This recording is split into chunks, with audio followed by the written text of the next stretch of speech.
Olá pessoal, tudo bom com vocês? Estamos de volta para o nosso primeiro vídeo da playlist de identidade. E hoje nós vamos abordar o tema de identidade for developers. E por que a gente vai escolher esse tema, né? Esse tema é extremamente importante, principalmente para desenvolvedores, administradores do Azure Active Directory, segurança, porque quando a gente conhece essa parte core do Azure AD, entendemos como implementar as aplicações com a parte de autenticação, vamos aplicar corretamente o uso, por exemplo, de Service Principals, quando utilizamos automação nas nossas subscriptions do Azure. Ainda dentro da subscription do Azure, entendemos o funcionamento de uma funcionalidade muito interessante, que são as identidades gerenciadas ou Managed Identity. Então eu escolhi começar com essa parte for developer, que não é um tema exclusivo só para desenvolvedores, mas é extremamente importante para todo mundo que administra serviços de identidade. Vamos conhecer esses fundamentos hoje e a gente nos próximos vídeos vamos trabalhar com certeza nesses fundamentos. Vamos lá?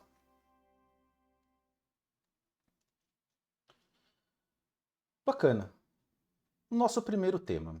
Vamos falar de autenticação e autorização. Por que é importante a gente entender esse fundamento? Existem funcionalidades, pontos de segurança que atuam em diferentes camadas. Então, durante o meu processo de autenticação, eu vou ter alguns controles, durante o processo de autorização, eu vou implementar outros controles. É muito comum e muitos clientes já me questionaram por que um usuário, por exemplo, logo no Outlook, dentro do escritório, eu tenho várias políticas que permitem somente o acesso corporativo, ele fecha o notebook, abre numa cafeteria e continua conectado. Quando entendemos o funcionamento dos protocolos envolvidos no Azure AD, no processo de autenticação e autorização, vamos entender que esses tokens, né, a gente está trabalhando com o conceito de tokens, eles têm um período de validade. Então, de acordo com o tipo do token, período de validade e funcionalidade, esse usuário vai continuar tendo o acesso. Informação dica já muito legal. Existe uma feature nova no Azure AD, que por enquanto ela está atrelada ao Office 365 e aos produtos do Office 365 cliente, como o Outlook, que vai ajudar a gente a controlar essa configuração de, mesmo quando o usuário sair do escritório, eu vou conseguir rejeitar. Mas vou mandar um pouquinho sobre o conteúdo e a gente vai entender um pouco dessas funcionalidades. Vamos lá? Então, pessoal, basicamente, quando estamos falando do processo de autenticação e autorização, autenticação é o famoso cara crachá. Eu vou provar quem eu sou, vou digitar lá o meu usuário e minha senha. Hoje já não é um método muito seguro deixar somente esse processo atrelado ao usuário e senha. Normalmente vamos combinar esse processo de usuário e senha com o Multi-Factor Authentication. Um outro componente muito interessante, passwordless. A gente consegue trabalhar com passwordless utilizando, por exemplo, o Windows Hello for Business. O Microsoft App Authentication já tem uma funcionalidade onde ele manda um push notification. Eu vou entrar com o meu PIN, vai aparecer um código na tela.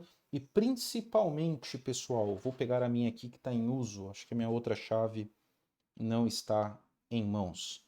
Mas essa chavinha aqui, essa no caso é uma chavinha da Ubico, onde utilizamos o protocolo FIDO2, que ajuda a gente nesse conceito de passwordless também. Então, deixa um comentário nesse vídeo, quero falar de passwordless, quero entender mais sobre o protocolo FIDO2. E vamos preparar um vídeo somente para falar de passwordless.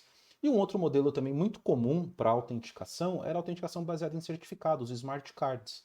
Então eu conseguia fazer a autenticação provando o que eu sei, né, que é o meu usuário e minha senha, no caso, né, quando a gente fala de autenticação, é aquilo que eu sei, e um segundo fator de autenticação é aquilo que eu tenho, né? Então, o uso do certificado no Smart Card, ele também fazia esse papel, né? Algo que eu tinha, que eu sei, que ele através de certificado. Na outra ponta, então, quando a gente sai do processo de autenticação, a gente se preocupa com um processo de autorização. Uma vez que eu comprovei que eu sou a pessoa que estou dizendo, eu realmente tenho acesso àquele sistema, eu consigo obter um token para acessar aquele conteúdo. Então, quais componentes vão atuar no processo de autorização? Aqui a gente vai encaixar muitas conditional access no Azure AD, onde eu posso controlar, por exemplo, o tipo de dispositivo, localidade, o tipo de cliente, né, aplicação, e cada vez mais as conditional access têm recebido funcionalidades e features que nos ajudam a fazer esse controle de autorização. Fale assim, quero controlar a autorização, quero controlar dispositivo, quero fazer, por exemplo, MFA. O MFA ele pode ser questionado, por exemplo, não na autenticação, mas para um nível de criticidade mais alto de uma aplicação, eu vou querer o segundo fator de autenticação. Eu posso colocar o MFA dentro do processo de autorização também. Então é bem interessante que a gente tenha esse conceito, né? O processo do Alt-N, como a gente costuma resumir muito nas documentações, e o Alt-Z para autorização.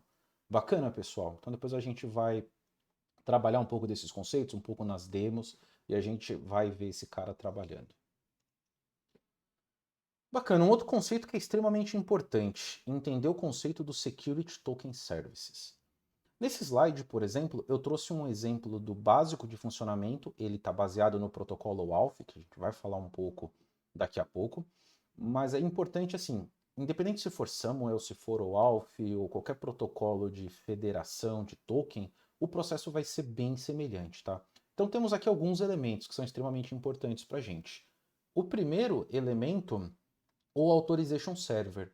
É ele que é responsável pela emissão dos tokens. Então eu tenho que comprovar a minha autenticação com ele para receber o token. E normalmente aqui nós vamos trabalhar com dois tokens. Um token de autenticação, que vai trazer para a gente a experiência de single sign-on. Então sim, para ter single sign-on, todas as minhas aplicações precisam confiar no mesmo provedor de autenticação. Então, a experiência de single sign-on vem desse conceito. Então, se eu tiver múltiplas aplicações, mas cada aplicação autentica em locais diferentes, a minha experiência de single sign-on ela não vai acontecer. E depois eu vou ter os tokens de acesso, né? Então, para cada aplicação que eu for tentar fazer o acesso, por exemplo, abrir o meu Outlook, depois eu vou abrir o SharePoint, eu não preciso me reautenticar, eu já tenho aquele token de autenticação. Eu só preciso pedir um token de acesso para cada uma dessas aplicações. Então, eu vou ter um token de acesso para o Exchange, um token de acesso por SharePoint, um token de acesso para a minha aplicação customizada. E essa aplicação ela é representada no nosso desenho pelo Resource Server. Então, o Resource Server é quem deve receber o token de acesso. Ele não é responsável, por exemplo, pelo processo de autenticação. Ele confia no Security Token Services ao qual ele está associado. E na nossa ponta, do outro lado, temos dois componentes extremamente importantes. O Resource Owner, que é o próprio usuário que está consumindo tanto o serviço de token com o propósito de acessar a aplicação, quanto o cliente. E aqui o cliente não estou falando do desktop, mas o tipo de cliente, por exemplo, um native client, como o Outlook, ele é um cliente considerado nativo, né? A forma de desenvolvê-lo e interagir com os endpoints do Security Token Services, ele é considerado um native client.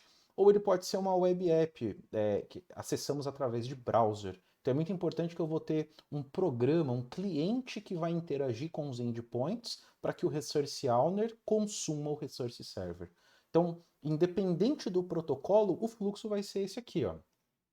O usuário, através do seu cliente, ele vai comprovar a sua autenticação através do envio de senha para o STS. O STS consome e gera um token, aqui no caso já é um token de acesso, tá? Já considerei que ele está recebendo o token de autenticação e um token de acesso.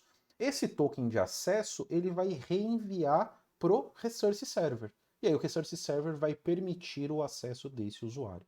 Então é muito importante a gente perceber aqui que quem está fazendo o processo de comunicação é o cliente. Não é o Resource Server que vai buscar token com o Security Provider, vai fazer todo o processo. Ou seja, o usuário interage com o STS para poder comprovar quem ele é, pegar os tokens e apresenta os tokens para o Resource Server.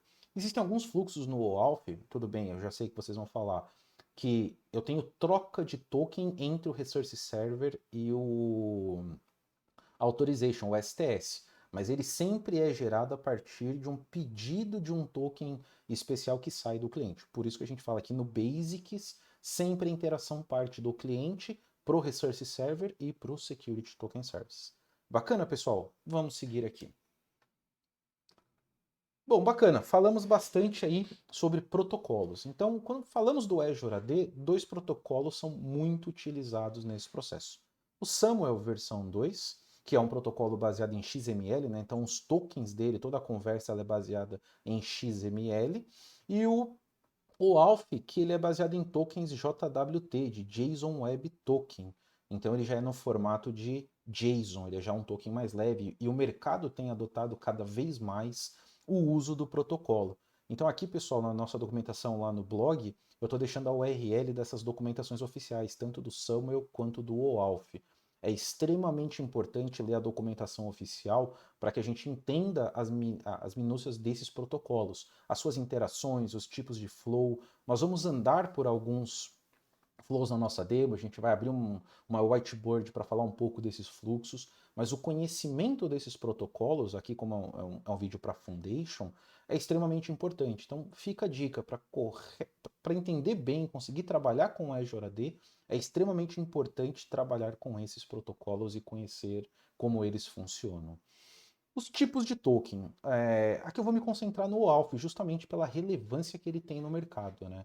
Mas basicamente nós vamos trabalhar aí com três tipos de token. Eu tenho o ID token, que é um token que identifica o usuário, eu já posso fazer uma validação no endpoint de user info, eu consigo já ter informações básicas do usuário. E dependendo do tipo de flow que eu estou executando no OAuth, eu já posso gerar até esse token na minha primeira interação com o endpoint de authorization, né? Não preciso nem ir para a minha segunda interação no endpoint de token. Um outro token, que aí é já o token de acesso, né, que é o nosso Access Token, esse token já ele é o que controla os acessos. Dentro desse token, eu vou ter, por exemplo, o conceito de escopo ou o conceito de resource, dependendo da versão do endpoint do Azure AD. E é ali que eu vou dizer qual é o propósito daquele token. Ou seja, o meu back-end, o meu servidor lá, o Resource Server, precisa validar se aquele token que ele está recebendo para permitir o acesso está com a audiência e o escopo correto. Então, o Access Token é o cara que faz todo o processo de autenticação. E para que eu consiga fazer a renovação do acesso sem ficar fazendo o usuário pedir tokens novamente, ou seja, eu consigo executar um processo de refresh, existe o token Refresh Token. O objetivo dele é que, de forma silenciosa, o meu cliente e o meu Resource Server consigam fazer a renovação desse processo. Então é muito importante a gente conhecer a funcionalidade do ID Token, Access Token e o Refresh Token. E um outro conceito que vem muito forte com eles é o de consentimento.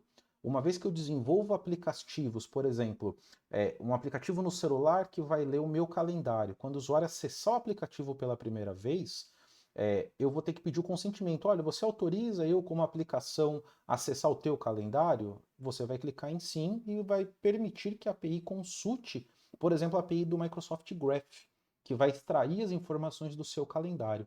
Aqui na parte de consentimento, eu também, como administrador do tenant, eu posso fazer o consentimento administrativo. Eu posso já pré-aprovar esse consentimento e essa tela não aparece para o usuário. E aqui vai ter um conceito muito importante que gera muita dúvida nos desenvolvedores. Eu posso trabalhar com tokens de usuário e fazer o consentimento de usuário, e existe um flow dentro do OAuth que é um flow para aplicações em back-end. Normalmente a gente chama de client credential. Então a aplicação ela vai fazer pedido de um token para ela, tem um usuário e senha específico, e ela vai fazer o acesso. Então, quando eu garanto o acesso para esse tipo de perfil, quando eu faço o consentimento, ele já é um consentimento administrativo, e o acesso desse modelo de flow, ele é geral. Então, por exemplo, quando eu faço o pedido para acessar o meu calendário com o meu token, eu estou fazendo um processo que a gente chama de delegated, que é o escopo daquela minha permissão para falar com o Microsoft Graph. Quando eu uso o pedido do tipo application, eu estou liberando que aquela aplicação consegue abrir qualquer calendário.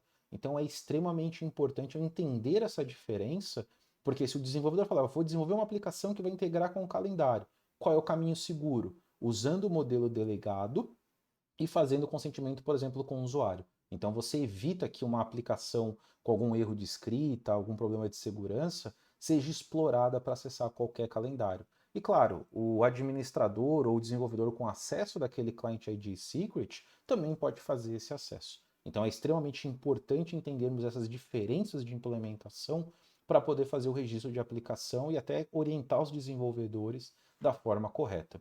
A gente vai explorar um pouco disso no painel do Azure AD daqui a pouco na nossa demo. Vamos seguir? Bom, conectando com o conceito dos fluxos, vamos falar dos tipos de aplicação.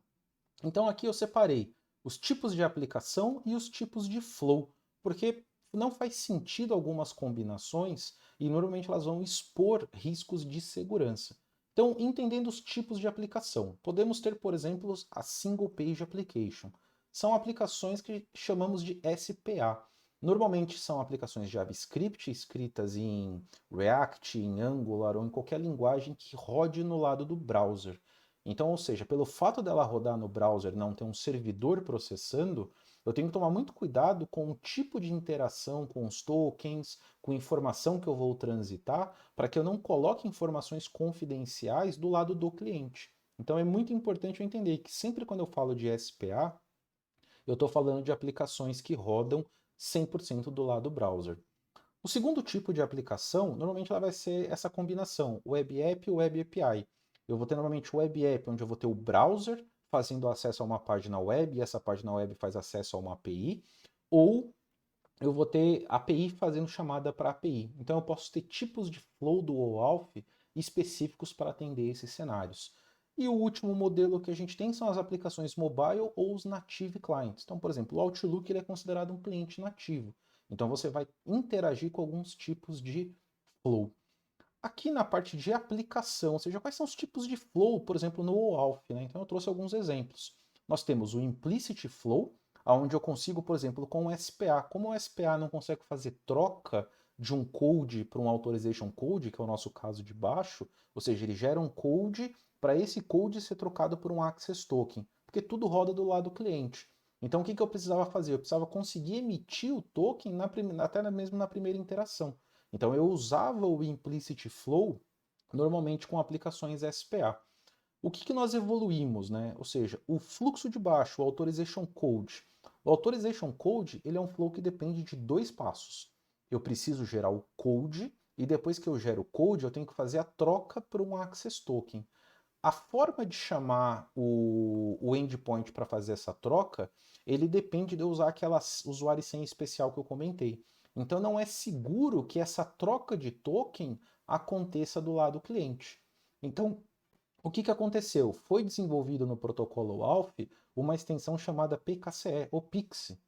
Ela faz o quê? Ela troca a necessidade de ter um client ID e um secret do lado do cliente e coloca uma camada de segurança de challenge. Ou seja, até para explorar, por exemplo, eu consegui gerar o code, a minha máquina foi infectada, o atacante conseguiu pegar o code antes que eu processasse e ele vai tentar fazer a troca desse code. Se ele não souber o challenge para poder processar, ele também não consegue utilizar. Então, hoje, na extensão V2 dos endpoints do Azure AD, eu já consigo usar com uma página SPA ou Authorization Code com o PKCE. E, na verdade, os fluxos agora para daemon ou server-side é o fluxo que chamamos de Client Credential, que você coloca um usuário e senha de aplicação e você pega token em nome daquela aplicação. Você não depende de um usuário logado. Por isso que são flows que a gente fala que rodam para daemons ou aplicações em back-end. Por exemplo, uma API buscando dado numa outra API, uma API de negócio buscando uma API de dados. Essa autenticação pode acontecer com um fluxo de Client Credential. A API da frente recebe um token de usuário para processar algum pedido, mas na hora que ela acessa um fluxo de dados numa outra API, ela usa um fluxo de Client Credential. Bacana, pessoal? Até aqui tudo tranquilo? Extremamente importante esses conceitos, né? Já vamos trabalhar aqui. E antes de entrar na nossa parte de demos, né, e falar um pouco desses processos, o que é extremamente importante entendermos sobre o Azure AD e toda essa parte de fluxo, aplicação, token, é que temos duas bibliotecas e endpoints. O Azure AD ele começou com o endpoint V1, né, para tokens, e ele usava uma biblioteca chamada ADAL. O ADAL ele trabalhava com o protocolo moderno do Azure AD usando as primeiras versões do OAuth. Então, por exemplo, usar aquele Authorization Code com PIX, ele é uma evolução. Então, para isso, eu preciso usar os endpoints V2. onde os meus tokens já não usam, por exemplo, mais o parâmetro de resource, já vai usar o modelo de scope. É uma outra evolução aqui muito importante do protocolo, porque antigamente quando eu usava o resource, era como se eu pegasse um token para falar com um componente inteiro. Quando eu trabalho com os scopes, por exemplo, eu quero falar com o Microsoft Graph, mas eu vou especificamente falar para ler calendário, ou eu vou ler profile. Você especifica no escopo qual é a ação que você vai executar. Então é extremamente importante entender a diferença. E aí, já na demo, a gente vai ver que os pacotes, os namespaces, por exemplo, do .NET ou das outras linguagens de desenvolvimento, eu tenho bibliotecas pro ADAL e bibliotecas pro MSAL. Então é muito importante quando fazer um checkpoint de segurança, fazer uma análise de código, ter certeza que já estamos migrando ou não estamos desenvolvendo nada novo usando a DAO, que a gente já está com a biblioteca mais nova, que é o MSAL. Bacana? Vamos fazer algumas demos, pessoal? Vamos lá, vamos fazer uma troca de tela aqui. Muito bacana. Não se preocupem com os detalhes de fluxos de chamada. Iremos ter tempo de trabalhar com esses fluxos. Então, vamos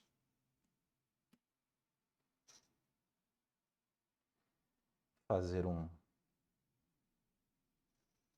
Estou aqui com o meu Visual Code. Preparei em PowerShell algumas chamadas, porque vamos trabalhar depois um pouco de conceito de ferramentas. Então vamos falar de Postman. Postman é uma ferramenta extremamente importante para lidar com esse conceito de endpoint. Então precisamos bastante entender como utilizar o mínimo do Postman. Então é muito interessante. Aqui eu vou carregar algumas variáveis que eu preciso para colocar no header. Por exemplo, comentamos dos endpoints. Então vejam que eu tenho variáveis para os endpoints V1 e para os endpoints V2. Então aqui no final, tá vendo, eu tenho a especificação se é protocolo V2 ou se é o protocolo V1. Aqui no caso eu vou usar os protocolos usando o endpoint V2. Inclusive tem o endpoint V1, V2 e token V1, V2. Eu posso usar o endpoint V2 e emitir um token V1. Então é extremamente importante saber como eu estou fazendo chamada, e alguns conceitos. A gente vai trabalhar bastante sobre isso. Bom, o primeiro fluxo que eu quero mostrar para vocês é o fluxo de Client Credential. O que é a ideia do fluxo de Client Credential? Vamos fazer uma pausa e vamos ali na whiteboard. Vamos de whiteboard. Bacana. Eu vou falar um pouquinho dos fluxos aqui.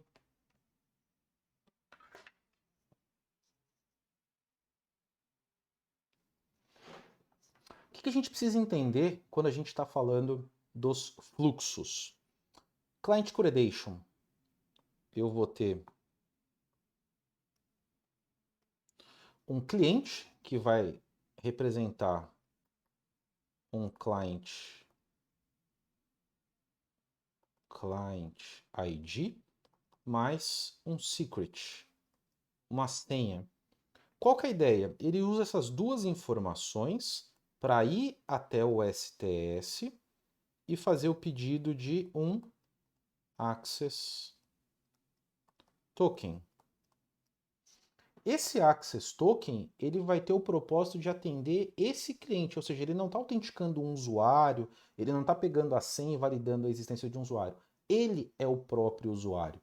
Então, uma vez que ele tem esse client ID, esse secret, ele vai pedir esse token de acesso e o STS vai responder para ele um token de acordo com o escopo e a audiência que ele pedir. E aí ele vai pegar esse token, uma vez gerado, e vai enviar esse token para o Resource Server. No caso, por exemplo, pode ser o MS Graph. Então, ou seja, é um fluxo muito simples. Uma vez que eu tenho o Client ID e o Secret, eu vou fazer emissão de token de acordo com o escopo que eu tenho. Então, bacana?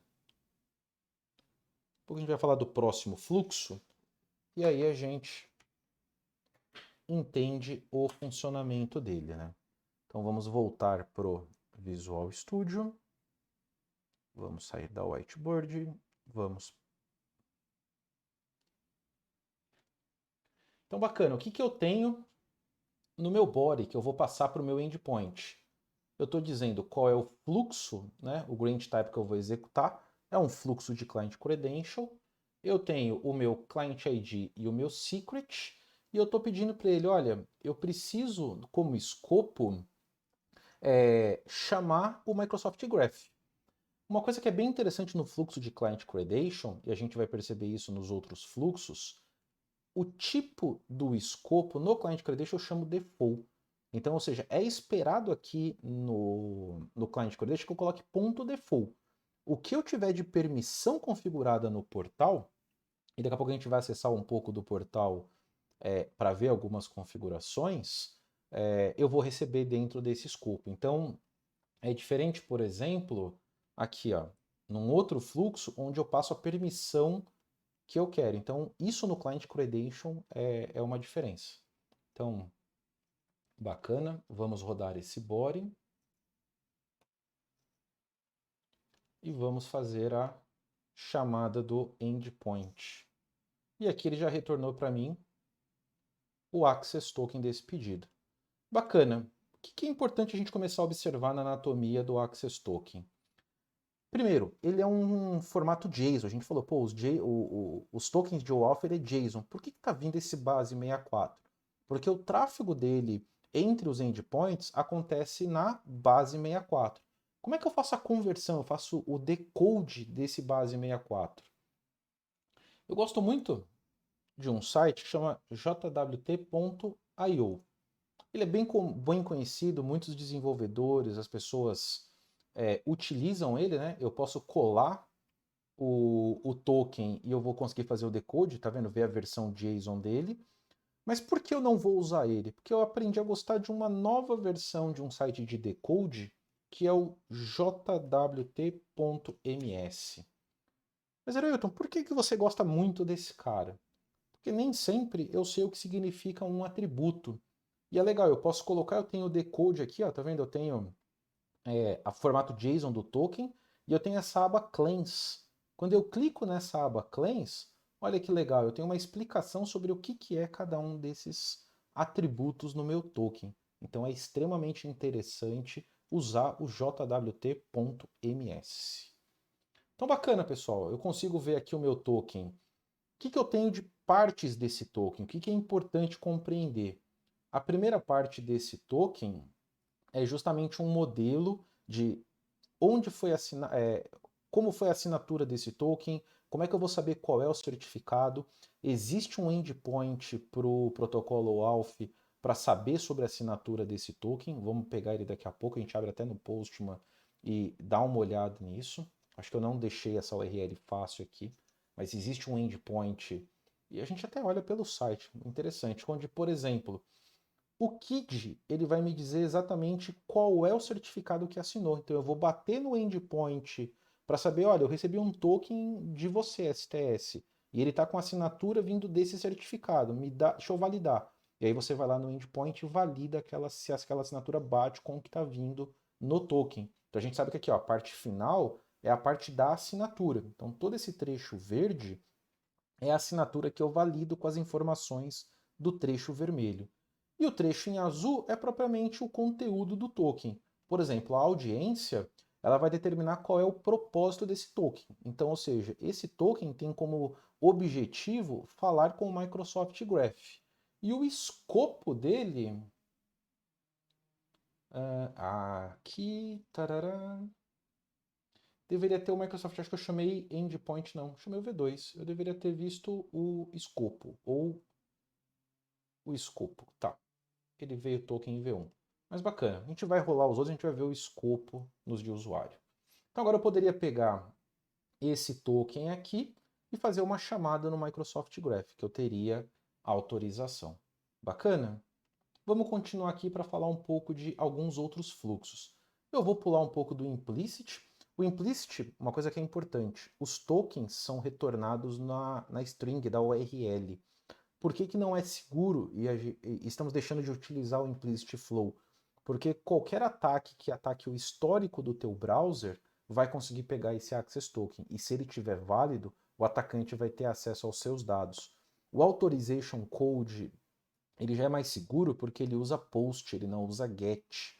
Então ele não fica na URL e você não tem esse risco de roubo do token pelo histórico do browser.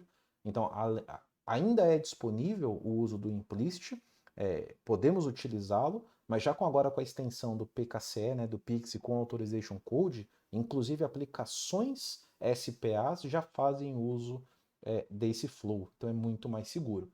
E aqui eu vou simular o flow. Então vamos entender um pouco de como esse flow funciona. Vamos fazer aquela troca para nossa whiteboard. Bacana? Então, qual é o fluxo? Quando eu falo do code, o code vai envolver pelo menos 3 atores. O usuário vai fazer uma chamada, por exemplo, para uma web app. E essa web app tem como propósito acessar uma API interna ou até mesmo o Microsoft Graph. Então ela tem esse objetivo. E eu tenho o Security Token Services responsável aqui. Então quando eu bato na aplicação e a aplicação fala, olha, você precisa estar autenticado, pegar token para falar comigo, eles vão ter essa primeira interação. E o que eu vou fazer com o STS? Vou me autenticar e vou falar, olha, STS, eu vou entrar num fluxo de Authorization Code, me dá um code para eu autorizar a web app a pedir o Access Token. Então, o que o STS vai devolver pro lado usuário, né? Então, lembra, aqui o que a gente vai ter? Possivelmente um browser.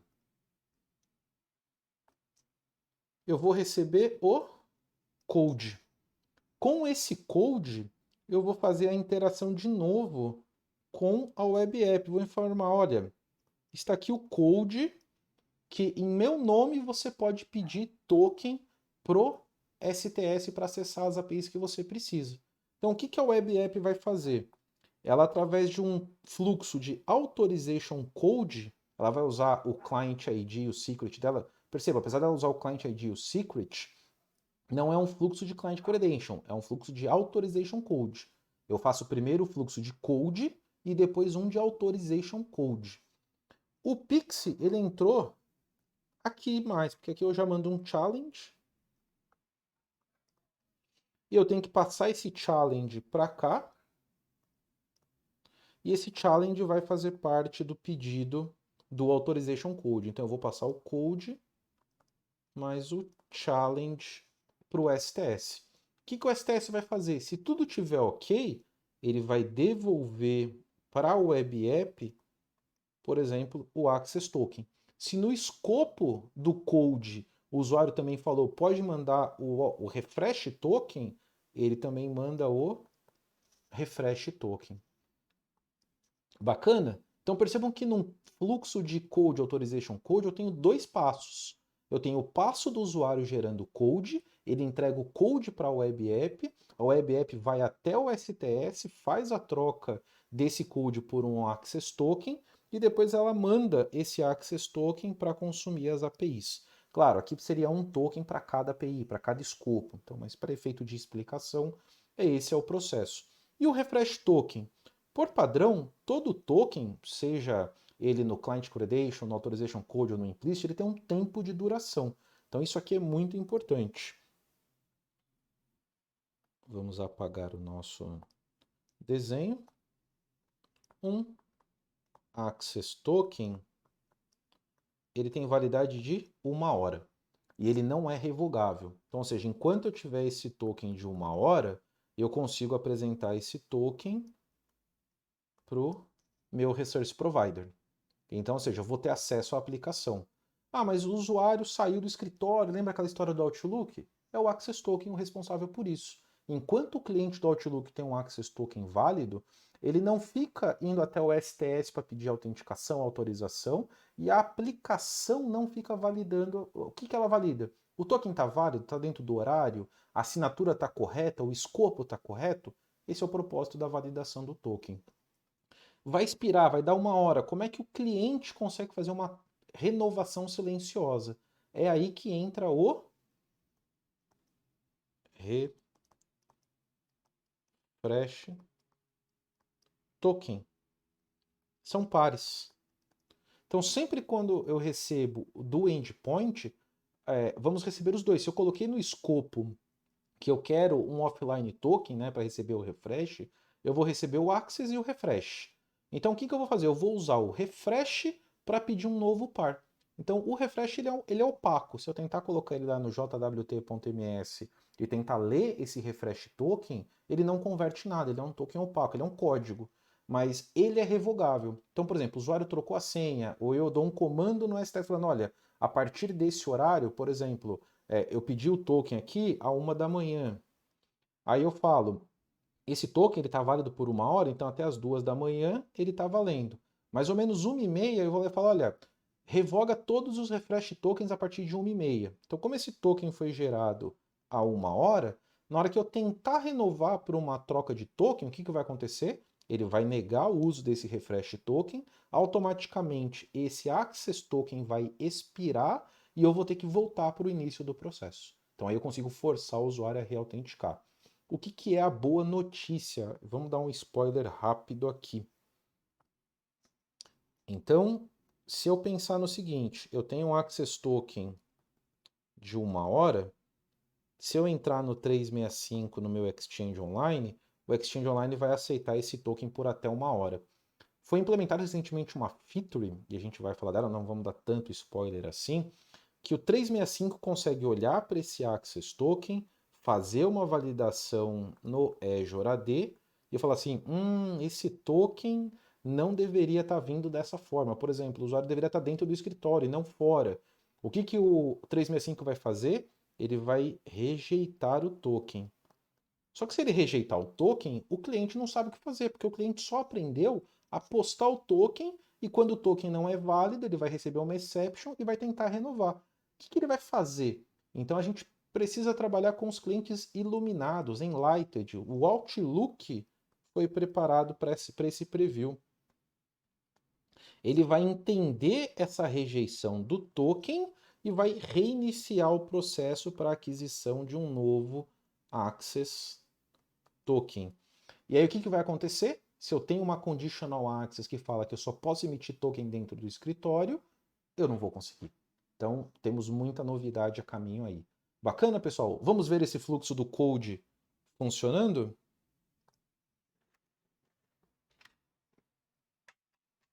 Então vamos voltar.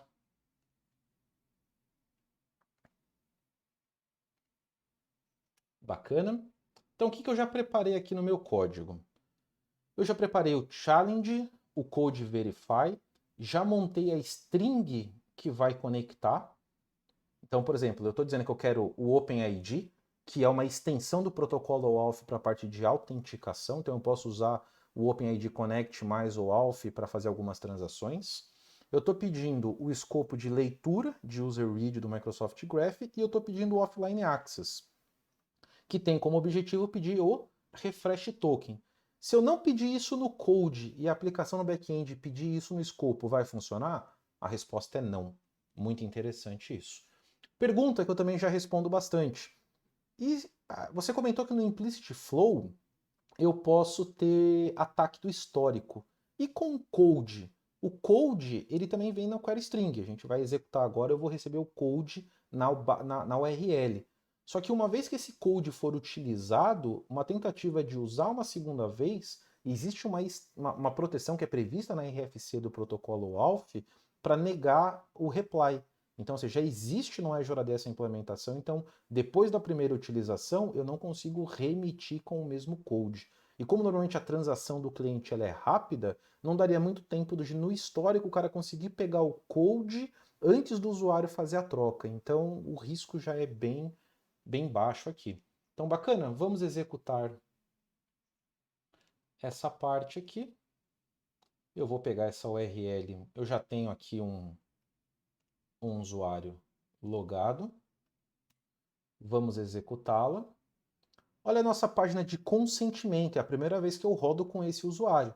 O que ele está falando para mim? Olha, a aplicação quer ler o seu profile, que é o OpenID, o escopo de OpenID que eu pedi, que é aquele user read, né, o OpenID com user read. Eu quero ler o teu perfil para poder emitir o token, e eu preciso da tua permissão. Então, esse é o primeiro consentimento. Se eu não quisesse que essa tela aparecesse, eu teria que marcar uma configuração lá no Azure AD para fazer o consentimento administrativo. Então, eu vou dar um accept, eu aceito o consentimento. Ele gerou o token, ele fez até um redirect aqui, como se o meu site, né, que fosse receber esse code agora, tivesse nesse endereço. Eu fiz isso proposital porque só me interessa a parte do code. Então, bacana, vamos abrir aqui um notepad só para filtrar o code. Eu vou achar o primeiro E comercial, que é o final do meu token. Então, vamos pegar esse code. Vamos alimentar ele aqui, ó, no próximo flow, ó, um flow de authorization code. Então, vamos colocar ele aqui. Estou pedindo os mesmos escopos, passando o code verify. Falaremos mais em detalhes sobre challenge, sobre code verify, as configurações no portal do Azure AD e quais são os contextos de uso e segurança dessas configurações. Aqui estamos fazendo uma introdução para que você compreenda esses conceitos para o entendimento dos próximos passos. Então, rodamos esse body e, se os deuses da demo não me atrapalharem, vamos receber um trio de tokens.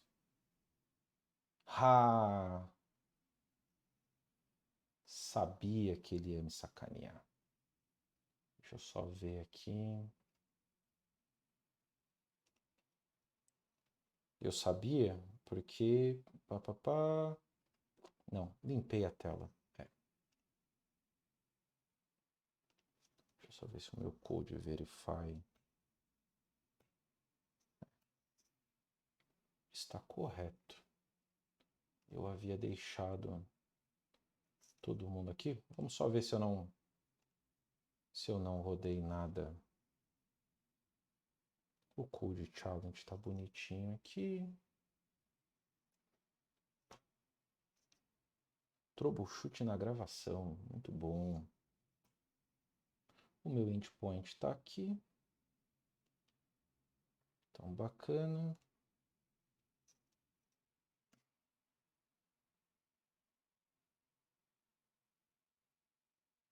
Às vezes eu preciso regerar o challenge e o verify, porque eu fico usando o mesmo código, né? Eu uso o Postman. E se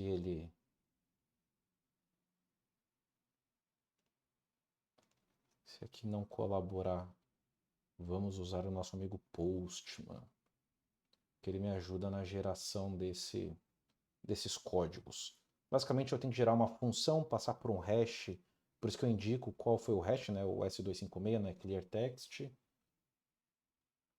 Aí eu tenho que trocar esse code aqui, que foi o gerado lá, e ter o code verify bonitão aqui. Gerar esse body. Vamos ver se o body está correto. Client secret, challenge e o code verify. KF bateu. KF code verify bateu. Então vamos chamar o endpoint. Se demorou é porque vai funcionar. Pá, não. Então vamos para o Postman. Ele já não está mais aceitando o meu code verify.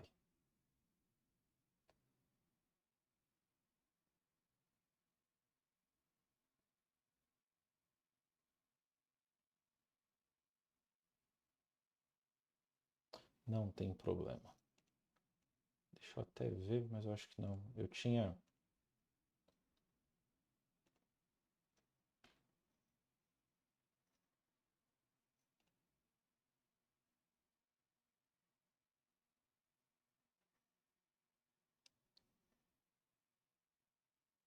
Bacana. Vamos abrir o Postman. Já vamos fazer um pouco de spoiler.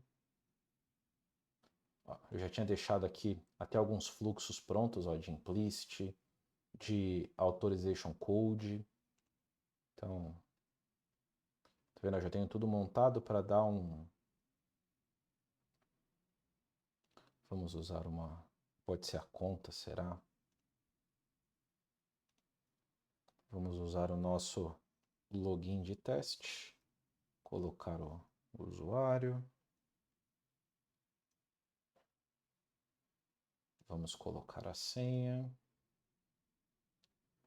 Muito bom, funcionou. Então, ou seja, eu tenho a mesma estrutura de flows aqui, só estou mudando o meu callback, né? Estou usando para o próprio Postman.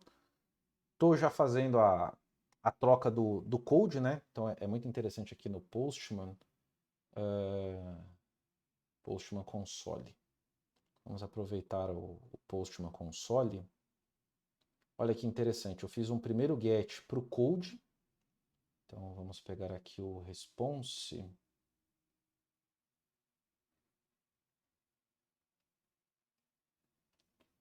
Code, aqui ó. O code está aqui.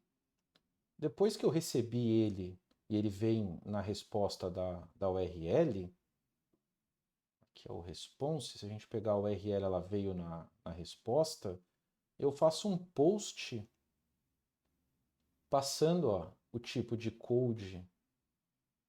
Cadê o authorization?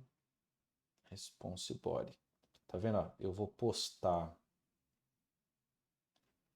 request header. Peraí, vamos só fechar aqui em cima. Post request body, ou seja, eu postei ó, o code, tá vendo? Eu tô fazendo aquele fluxo do authorization code, tô passando qual é o code e o challenge, e eu tô recebendo como resposta do servidor, vamos pegar aqui o response body, eu tô recebendo os tokens. Então, aqui não é muito amigável de ler, por isso que o Postman já traz aqui pra gente. Eu quero ver os tokens disponíveis. Então, por exemplo, ó, esse último que eu trabalhei aqui, ó, eu tenho o Access Token, eu tenho o Refresh Token, que eu recebi, e eu tenho o ID Token. Então, olha que legal, eu posso pegar agora aqui o meu Access Token, vamos olhar a diferença dele lá no nosso site do JWT. Tá vendo? Ele também é audiência para o Microsoft Graph. E eu tenho o scope dele. Aqui, ó. Scope. O que eu pedi acesso. No caso, eu pedi o user ID e user read. Então, se eu postar uma chamada com esse token para o Microsoft Graph, acredito que eu até tenha essa chamada pronta aqui, ó. Por exemplo, eu vou chamar o endpoint. Esse endpoint é para chamar vários usuários. Eu estou fazendo um select para vários usuários. Então, se eu usar o meu token de usuário pessoal aqui, eu vou tomar erro, porque o scope e o propósito, tá vendo? Ó, authorization, deny, porque eu não posso consultar outros usuários, não é o propósito do meu token. Então, vamos trocar essa URL aqui para o me, que sou eu. E agora eu vou dar um send. E olha que bacana, eu tenho acesso a todos os meus dados. Então veja, eu consegui, por causa do scope da audiência, o propósito do meu token, fazer as chamadas e as consultas. Então é muito interessante. Então nesse contexto eu poderia chamar a minha agenda, deixa eu ver se aqui o Postman já tem, por exemplo, meu mailbox settings, eu quero saber quem é o meu manager, eu posso andar pelo Microsoft Graph, e ó, esse recurso a princípio não está populado, não existe. Agora, se eu tentasse buscar isso de outro usuário, ou seja, ao invés de me buscasse aqui pelo guide de um usuário qualquer, sem um client credential, um fluxo de aplicação, uma autorização, não vai funcionar. Então é muito importante eu entender essas diferenças. Então por isso que essa demo aqui é legal, para a gente ver os diferentes fluxos acontecendo, as diferentes chamadas, a troca do code pelo authorization code. Até vamos aproveitar, já que estamos aqui na demo, o fluxo de implicit ele é até bem mais simples. Aqui eu tenho dois modelos, né? Um que ele passa na URL aqui o parâmetro resource porque isso é para endpoint V1, lembra? Eu não trabalho com scope, eu trabalho com resource.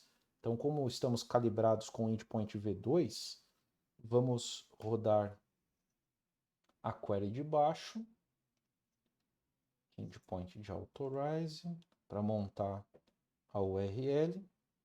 Montamos a URL, vamos executá-la aqui. E a diferença é outra aplicação, né? Outro client ID, então ele pediu o request da permissão novamente. E olha que legal aqui na URL. Ao invés de eu receber o code, eu já recebi na própria URL, ó, o Access Token. Então, vamos achar o final do Access Token. Então, no implicit, eu já consigo, na primeira interação e no endpoint de authorize, não no de token, fazer a troca do token, né? Consigo já receber, por exemplo, um ID token ou um access token. Então, tá vendo? Eles são muito parecidos. A diferença é o fluxo, né? Então, por exemplo, como veio na URL o access token, está no meu histórico de navegação. Então, não é seguro trabalhar com o implicit. Bacana, pessoal. E falamos do ADAL. Então, dica rápida. Existem dois módulos do PowerShell. O adal.ps e o emissal.ps. Por que é importante eu saber disso? Existem namespaces, né? Vamos carregar esses dois módulos do PowerShell. Porque quando eu pego aqui o path, então como é que eu reconheço no desenvolvimento que eu estou usando uma biblioteca ou outra? Por exemplo, o namespace, por exemplo, do .NET, é o Identity Model Client Active Director DLL. Ele é a biblioteca para fazer pedidos de token, né, fazendo toda a orquestração que as linguagens de desenvolvimento possuem, usando o ADAL. Se eu olhar agora pro MSAL, eu vou ver, por exemplo, que eu já vou ter suporte até para o .NET Core, que já é uma linguagem mais nova. Vou usar SPA com Angular, então já não vou usar implicit. Então, para poder usar o Pix, preciso ser endpoint V2. Então, tá vendo? Eu já tenho aqui disponível .NET e .NET Core, e o namespace é o Identity Client. Como é que eu percebo isso? Vamos pegar aqui um outro script que eu tenho, que eu trabalhei com isso. Olha aqui a chamada do .NET, do Identity Model Client, do ADAL. Então, por exemplo, isso aqui é para pegar tokens no formato antigo. Então, se eu estou vendo o desenvolvedor utilizar essa biblioteca, esse namespace, eu já vou orientar, não, cara, vamos migrar para o MSAL, porque temos funcionalidade, temos recursos, e já vamos usar o OAuth, os protocolos nas versões mais novas. Então, é extremamente interessante tomar esse cuidado. Então, todo esse trabalho que eu fiz aqui de ficar pegando token, gerando, esses dois módulos do PowerShell me ajudam com esse trabalho. Eu já consigo gerar tokens para fazer teste com os endpoints. Porque muitas vezes eu vou testar chamadas de API no Azure, eu vou testar chamadas com produtos, e esses conceitos de token, buried token, né, a gente vai usar a autenticação como buried, se é um fluxo de client credential, por exemplo, eu vou fazer uma automation account e vou usar uma conta para automatizar o login. Normalmente isso é um service principal. O service principal nada mais é do que um fluxo de client credential. Então é muito importante entender esse contexto. E era isso, pessoal. Eu acho que para o nosso fundamento, eu acho que a gente andou positivamente bem. Vamos finalizar a nossa interação de hoje. Eu acho que foi muito legal esse bate-papo. Temos bastante para explorar nesses conceitos de autenticação, autorização, fluxo, OAuth, como trabalhar com esses protocolos de forma segura, fazer o registro das aplicações, entender os consentimentos, escopos, o manifest. Então, nos próximos vídeos, nós vamos explorar bastante esses conceitos. Então, se inscreve no canal, deixa um comentário, gostei, dicas, quero falar mais de passwordless, quero falar mais de consentimento. Então, essas interações vão ajudar o canal a preparar conteúdo especializado para vocês. Então, queria agradecer bastante a sua atenção e até a próxima, pessoal. Abraço!